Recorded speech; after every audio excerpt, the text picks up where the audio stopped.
I've been wandering through the desert for months now. So thirsty. Wait, what? What the hell? What the f- Okay. Gecko. This is what you'll need. Oh, god damn it.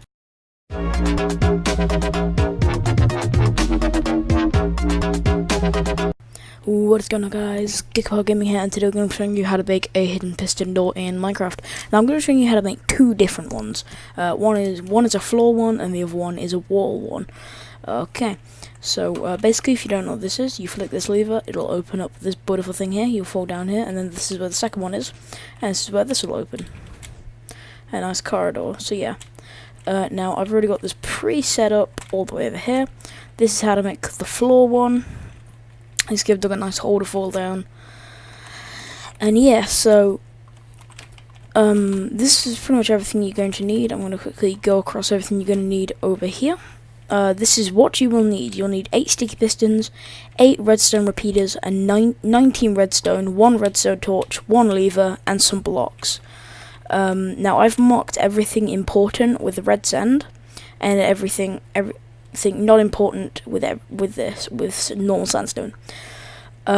Starting out, I'm just going to quickly just ignore that for now. I'm going to go over here to build one. You're going to need to go a 4x4 on the ground, then a block, and then sticky pistons here and here like that. You'll then need to do this on either side like this, and then 2 blocks on either side of here. These are important, so I'm going to label them with red.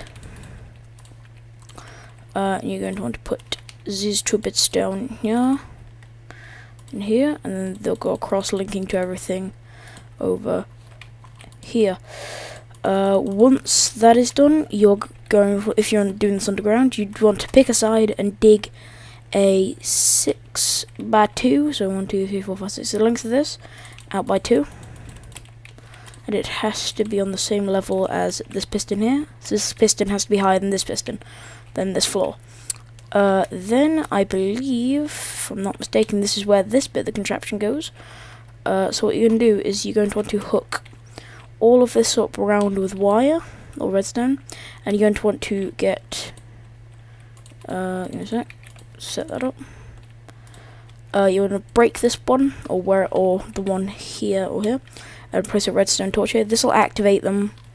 You'll then put a piece of redstone in here and cover it, and put a lever on top of here. Then you're going to want to basically get any block and flick the lever, and this will in turn open it. Open it up.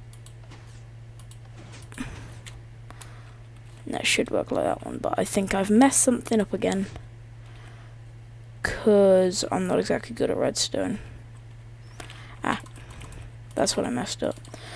So basically these things here have to be on delay, so you have to double click them, double right click them like that, and then there you go. So now you've calibrated them, they should work like that. And you can just dig a hole and it will be like that thing there. Now you can set the lever up to be anywhere, like I set it up, so the redstone is literally directly under it. However, you are going to need to replace that. You have to replace that real quick. So it's really nicely hidden, especially on flat grass. I'm not sure how this would work on anything else, but there you go. And then you fall down here. Now I can't figure out where to hide this redstone that well, so I just kind of leave it open. But what I did was I purposely made it a long drop so that you'd kind of skim past it and you'd open this. Yeah, I had a problem with bats and stuff, but I fixed it with glowstone. So we're going to close that for now. Now, moving on, I need that open again because I'm stupid. Moving on to the second bit, moving on down here, we open up this lever here, and as you see, we've got pistons here, which are linked up to a absolute shit ton of redstone. Now, I'm aware that you didn't need to hook up with that much redstone, but I did for the sake of it all going into one lever flick.